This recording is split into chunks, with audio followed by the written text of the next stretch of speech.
Sociedade Digital no ar, a ponte aérea mais tecnológica do rádio, da TV e da internet. Vamos juntos nesta próxima meia hora falando sobre tendências, falando sobre como a tecnologia deverá permear as nossas vidas ao longo deste 2024. E tudo isso sob a perspectiva de uma das empresas que está sempre 2 passos adiante de todos nós, olhando justamente os setores, como a economia caminha, como a tecnologia vai impactar os setores produtivos, o profissional, como os negócios vão ser impulsionados e desafiados pela tecnologia de maneira geral, que a Accenture que divulgou um relatório bem importante no começo do ano, como tradicionalmente faz, apontando os caminhos e os descaminhos da nossa economia a partir, claro, do impacto da tecnologia. Tem um viés muito importante de olhar sobre a tecnologia, mas sobre as empresas, um olhar sobre os indivíduos e algo que a gente vem falando já há algum tempo aqui no Sociedade Digital,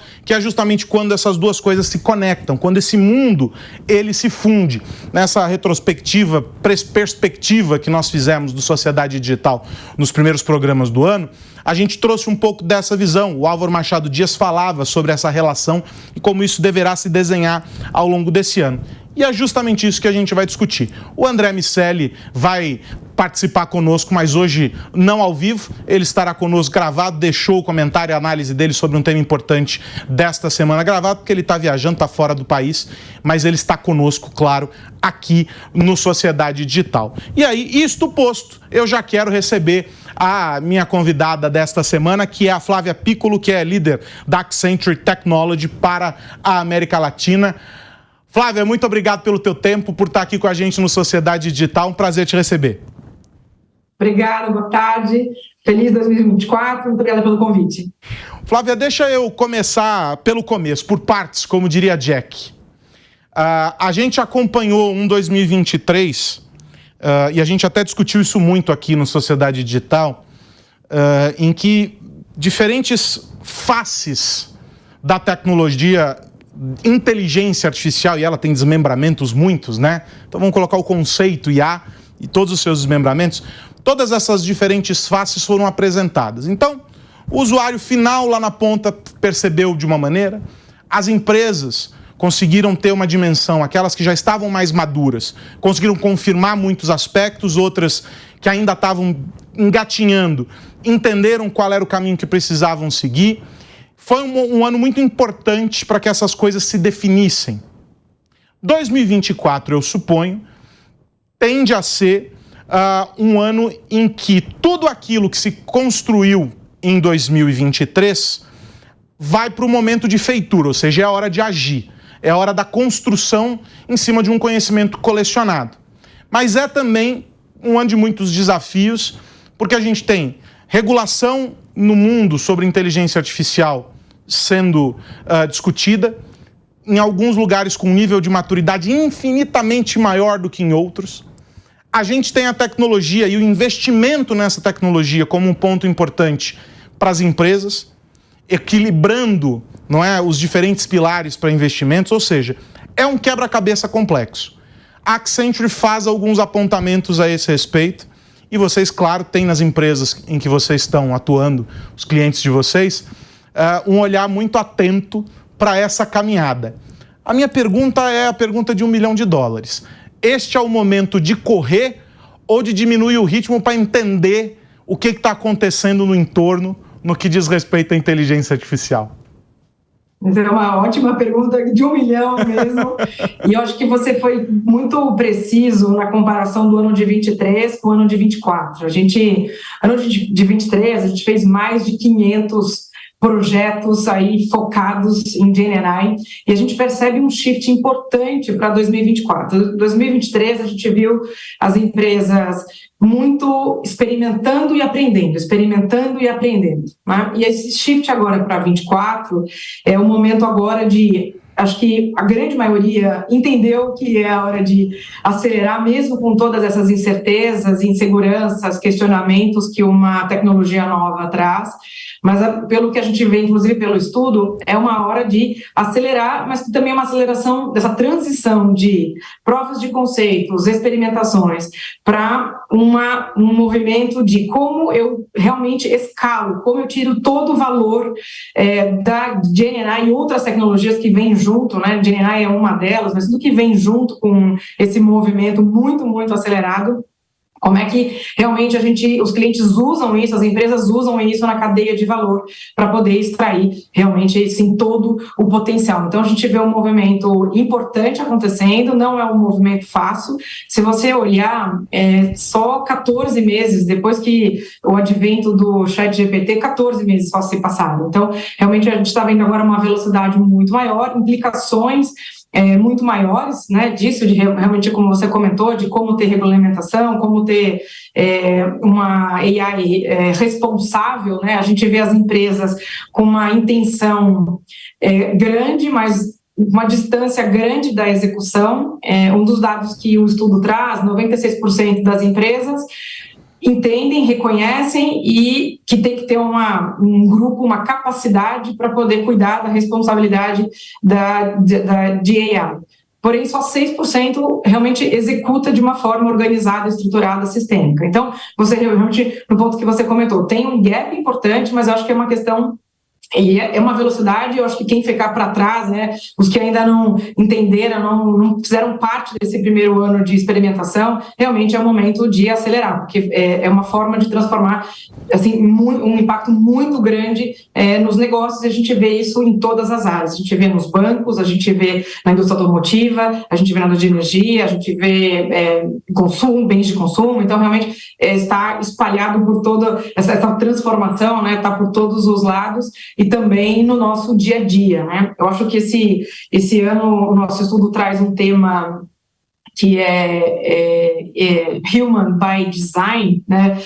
Humano por princípio. Eu acho que nunca na história da tecnologia a gente viu um momento tão focado nas pessoas, tão focado no humano, como o humano vai fazer diferença nessa transformação. Então, esse é um momento de acelerar. Você sabe que eu entreguei o meu artigo para a Technology Review, a próxima edição da MIT Technology Review. A capa dela é a comemoração dos 125 anos da Technology Review. Então, nossa edição aqui no Brasil vai comemorar, junto com o restante do mundo, os 125 anos. E me pediram para escrever sobre cibersegurança e fazendo um exercício de futurologia. Os próximos 125 anos, o que nós vamos olhar? E aí eu tive de usar um chavão importante, né, que é a história para a gente entender o futuro, a gente precisa olhar para o passado. E aí cito alguns dados, algumas coisas e tal, e aí eu fecho o texto dizendo que não só nos próximos 125 anos, mas talvez ao longo da nossa existência enquanto humanidade, o que nós vamos fazer a partir de agora, ao pensar a cibersegurança, é o exercício de entender que, independentemente da ferramenta que se apresente, nós precisamos colocar o indivíduo no contexto, ele no centro, como o eixo fundamental para que os outros desenvolvimentos todos possam acontecer. E quando você diz isso do ponto de vista da inteligência artificial, isso é absolutamente aplicável a todo o resto.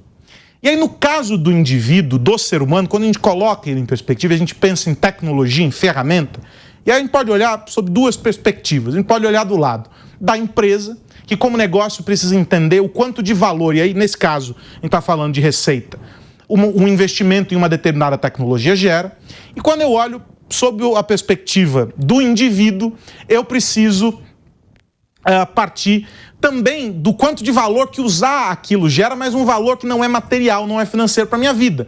Então, o smartphone, para a gente usar um exemplo bobo aqui, ele já provou o seu valor.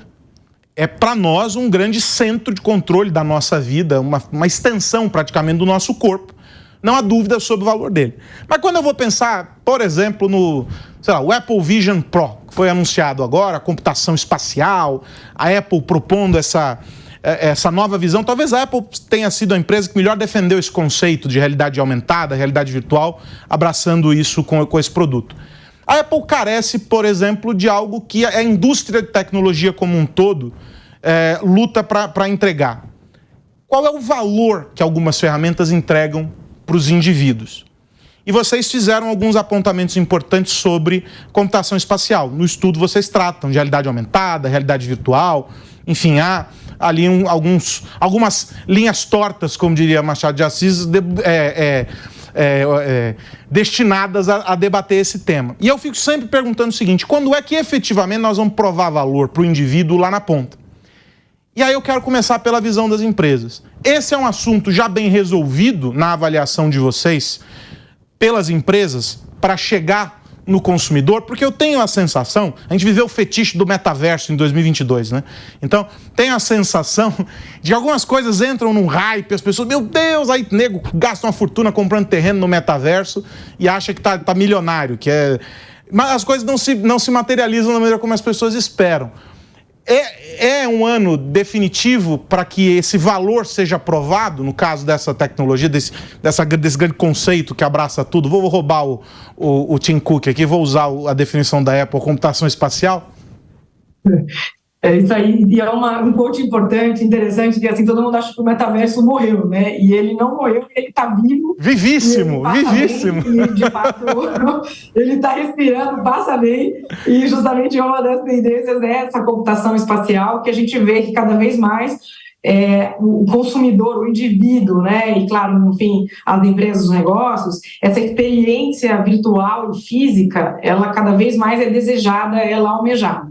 A grande questão esse ano, quanto mais de tempo esse negócio vai demorar para poder realmente viabilizar. Exemplos da própria Apple, da Samsung, a própria Microsoft tem uma versão nova ali dos HoloLens. Então, eu acho que é uma questão, a gente vai continuar vendo cada vez mais soluções, cada vez mais iniciativas nessa linha. A gente vê, principalmente na manufatura, os digital twins, o quanto salva de vida humana, de tempo. Você vai fazer uma simulação de uma manutenção de um poste, você consegue simular, treinar pessoas. Então tem benefícios que as empresas estão começando a testar, falando do business mesmo, até a gente tem cases, por exemplo, no museus que estão deixando as pessoas criarem, né? Usa um óculos, usa um capacete que você simula, que você pode pintar, que você pode colorir, você pode criar na fachada do museu específico, no caso aí na Europa. Então, assim, acho que tem uma gama de coisas, mas ainda tem,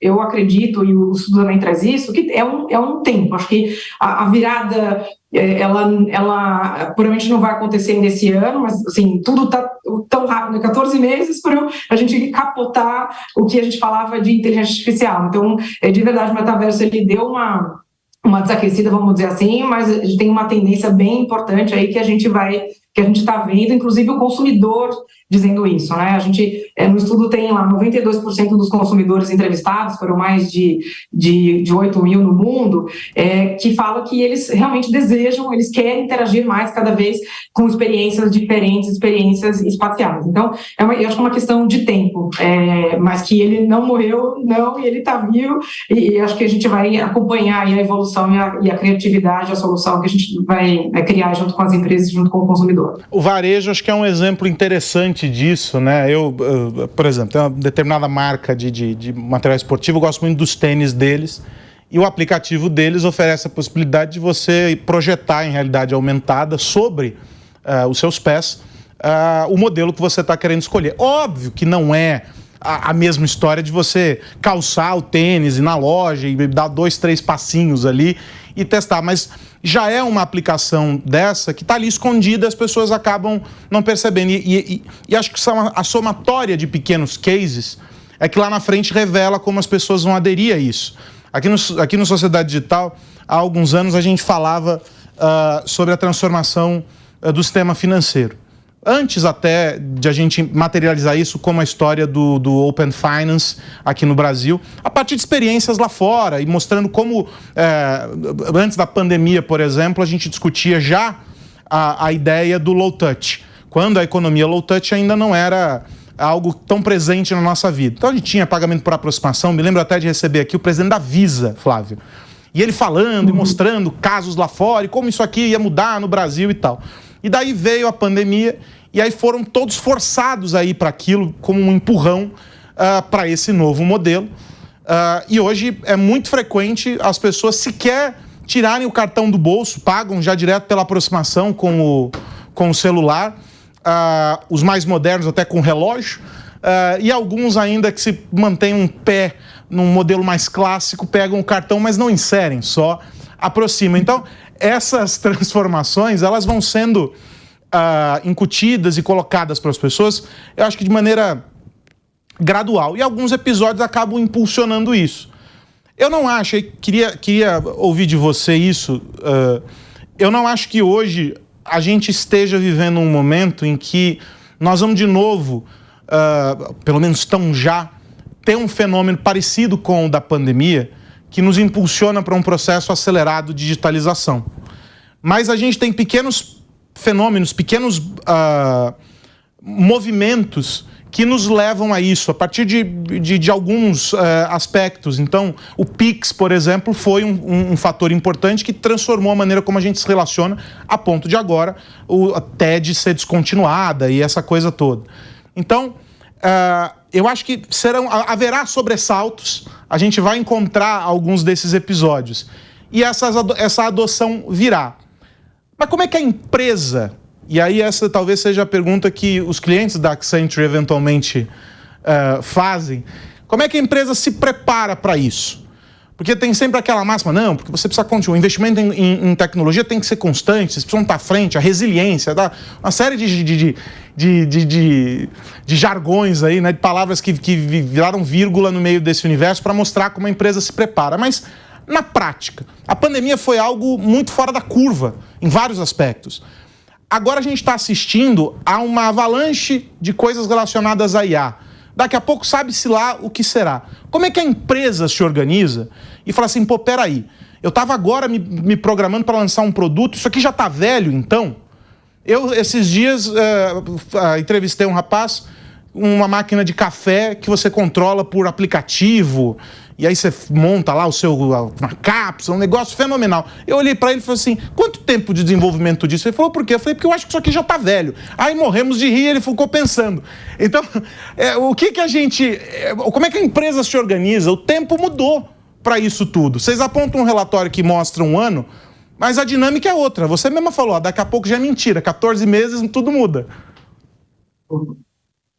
Exato, e eu acho que essa é a pergunta mais frequente que a gente ouve dos clientes. Então, né? Essa é a de 2 milhões de dólares, é isso? Esse é de dúvida, né? Mas tá ótimo, tá na conversa e a gente vai chegar nos 100 milhões aqui embaixo.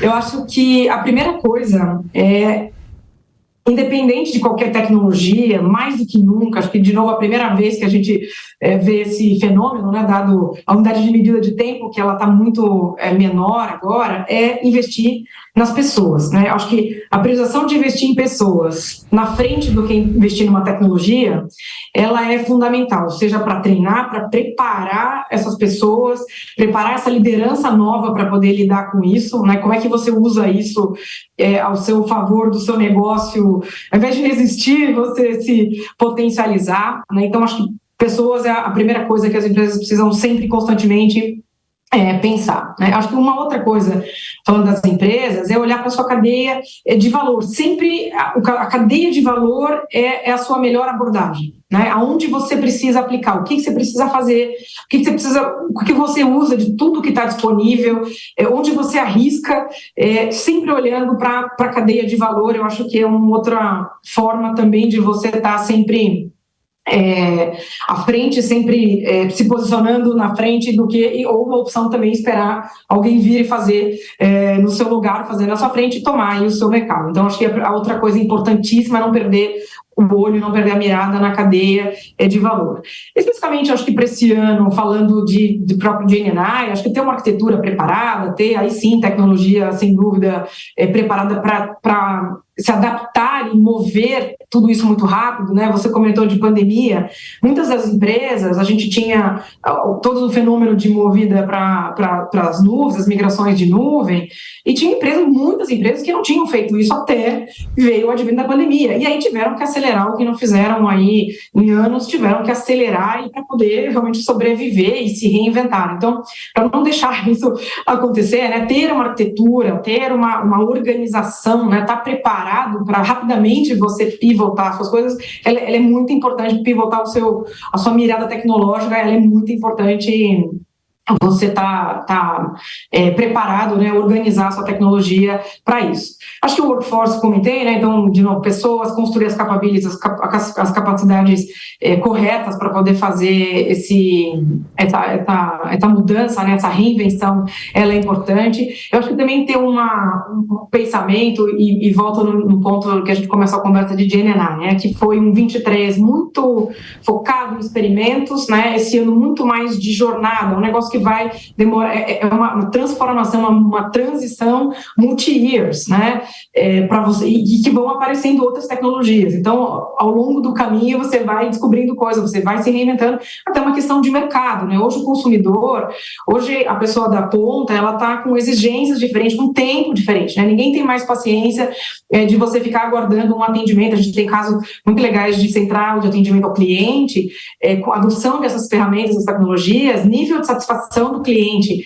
nível de produtividade do atendente, né, de conseguir resolver muito mais problemas, né, com esse suporte. Para a gente caminhar aqui para o final do nosso papo, quando você fala o consumidor tá diferente, você traz esses casos de atendimento ao cliente, a percepção de satisfação, tem muito também do quanto as empresas fazem de esforço para entender esse consumidor.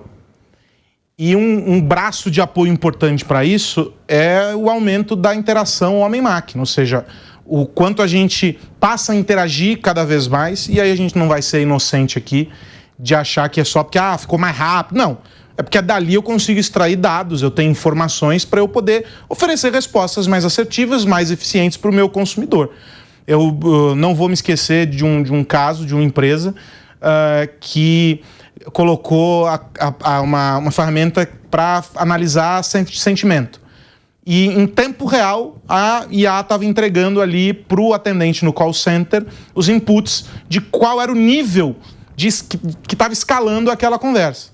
E eles conseguiram entender o seguinte: olha, há situações em que ou se resolve ali, naquela ligação, já escalando para o último cara que deveria chegar para apagar o incêndio, ou a gente ia perder o cliente. O custo de trazer um cliente é muito maior do que o de manter um cliente consigo. Então, as empresas passaram a perceber isso. Essa relação, ou seja, a criação de novas interfaces, a coleta de mais informações, ainda que o ambiente seja altamente regulado, e é preciso que seja para garantir a proteção de dados pessoais, mas o exercício disso é garantia não só da sobrevivência das empresas, mas de um aumento da satisfação do cliente. Ou seja, não há como fugir disso, desse processo de colocar cada vez mais ferramentas no meio do caminho para a interação com o cliente, para que essa interação seja melhor. E por mais louco que pareça, né, Flávia, isso não significa tirar as pessoas do processo de atendimento. É humanizar por meio da máquina, o que é mais doido. Exatamente. Isso é um negócio que, para mim, é encantador, é apaixonante, porque parece que você está se olhando no espelho, né? Você imagina todas as ferramentas disponíveis, né, de captura, é como se ela estivesse olhando, né, a gente se olhando no espelho e tendo respostas cada vez mais refinadas, né, para o nível de satisfação, nível de insatisfação, o que você quer. Quando a gente fala de hiperpersonalização, é justamente aí que a gente está indo. Então, acho que essa combinação de produtividade, criatividade, né? Ela esse momento que a gente está vivendo, ele é muito especial, né? Ele é muito promissor, ele dispara, ele potencializa o humano na frente de tudo como a gente nunca viu, né? Então vai ter uma recomendação, vai ter um design feito mas tem que ter alguém para olhar isso, para criticar isso. A gente usa bastante, por exemplo, para fazer campanha, criar imagens, especificar fotografia. Se você não especifica direito, tem que ter uma pessoa experiente que consiga fazer isso. Veja o nosso negócio de agências aqui. Se não tem uma pessoa com experiência para fazer isso, o que você coloca na ferramenta, o que você coloca no prompt, não vem o que você quer, né? Então, acho que é um negócio que a gente está vivendo um momento que, por um lado, pensando em tecnologias novas, ele assusta, mas do outro lado, se você olhar no fator humano, ele é incrível, né? Ele é um momento que a gente coloca o ser humano no centro, no piloto da coisa, né? Direcionando para o caminho que a gente quer, para onde a gente quer levar. E, por outro lado, a gente vê também pessoas, como você comentou no começo, tem uma coisa de assustar, tem uma coisa de, uma vez que eu provei isso e está trazendo benefício para o indivíduo, para o profissional. Valor, né? A percepção de valor. Exatamente. Assim, é engraçado porque a gente tem lá 95% no estudo de pessoas da força de trabalho acredita que a ferramenta vai ajudar, a tecnologia vai ajudar a sua carreira. Só que se você olha, um nível altíssimo de resistência em adoção, né? Então, e trabalho de formação, e trabalho de convencimento, como vai te ajudar a realmente você desenvolver, ter tempo de qualidade. No nosso caso, eu preciso de mais pessoas que saibam mexer com as ferramentas, né? Ao contrário, não estou tirando ninguém, a gente está crescendo, preciso de mais pessoas capacitadas que consigam entender os problemas, que eu consigo realmente mirar, né, onde eu tenho valor. Então, é um momento incrível, acho que sempre tem coisas para acontecer, para organizar, como segurança, que você falou, super importante, assim como tem responsabilidade da inteligência artificial, tem que ter uma capacidade de segurança infinitamente maior e que cada dia está muito mais avançada.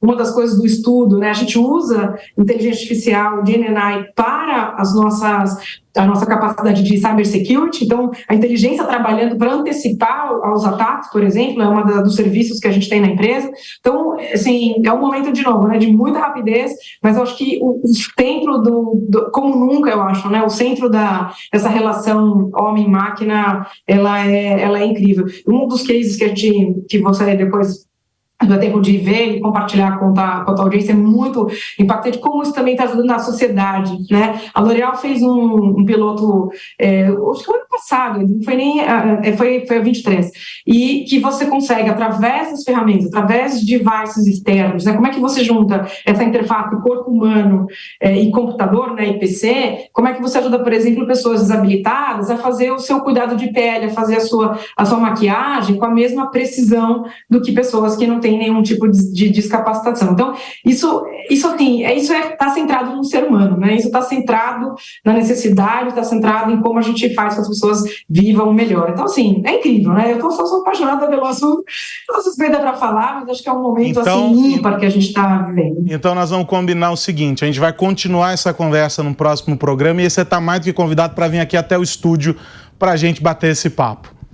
Combinadíssimo, cheio de história para contar, cheio de história. A gente vai falar, o próximo papo, então, está combinado, a gente só vai ficar explorando os cases para mostrar a Vera como tudo isso que a gente discutiu aqui no conceito se aplica nas vidas das pessoas. Essa é a Flávia Piccolo, líder da Accenture Technology para a América Latina. Flávia, um prazer receber você aqui, muito obrigado pelo papo, adorei, e em breve a gente volta a conversar. Obrigada, boa tarde. E olha só, eu prometi e vou cumprir. André Miceli, direto dos Estados Unidos. Conta aí, velhinho, o que você está de olho aí dos States? Qual é o assunto que você destaca nesta semana? Olá, Carlos Aros e amigos do Sociedade Digital. Estou aqui em Nova York cheio de expectativas para o começo da NFR.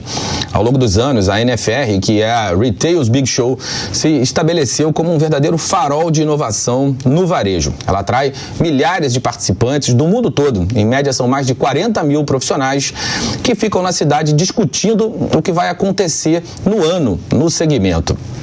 Aqui, Aros e amigos da Jovem Pan, eu vejo que existe um pouco de profecias autorrealizáveis. O pessoal vai para um evento que é super legal, ouve sobre tendências, ouve o que os seus concorrentes e parceiros vão fazer ou dizem que vão fazer, e aí volta para casa. Todo mundo volta para casa com aquela ansiedade, aquela angústia de ficar fora de um movimento. E aí, aqueles movimentos que foram apontados acabam de fato sendo realizados.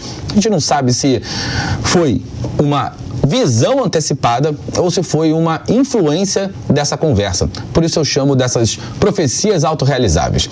Esse ano, a feira promete representar um divisor de águas na relação da tecnologia com o varejo e com a experiência do cliente. Uma das principais expectativas é a integração ainda mais profunda da tecnologia nas operações. Eu quero muito ver como os varejistas vão propor soluções inovadoras, como assistentes de compra, meios de pagamento sem contato e a diminuição do atrito em geral. A gente vai gastar dinheiro, Aros, sem nem perceber.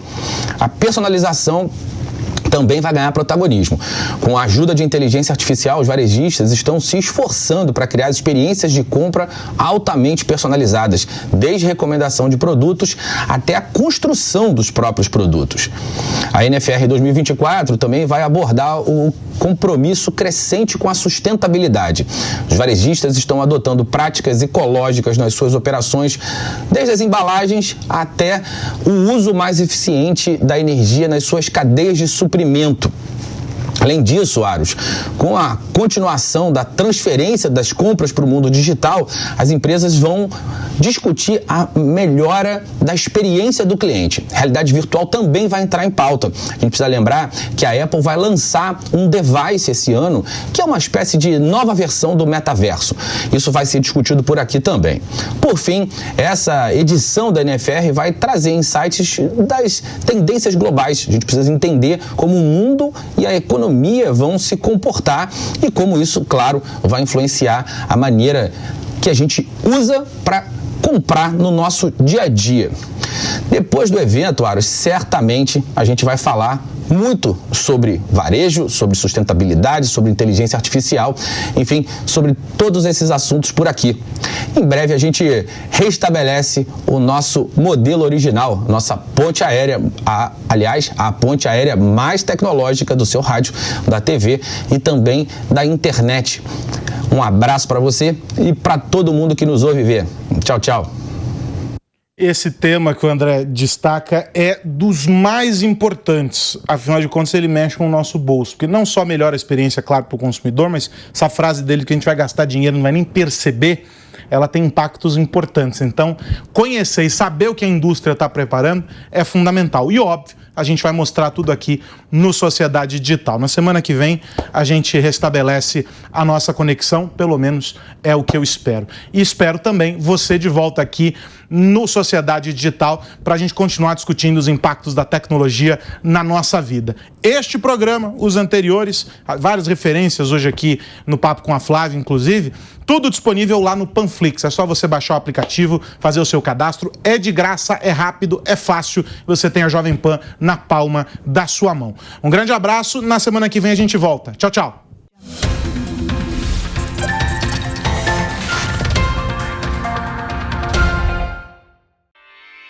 Realização Jovem Pan News.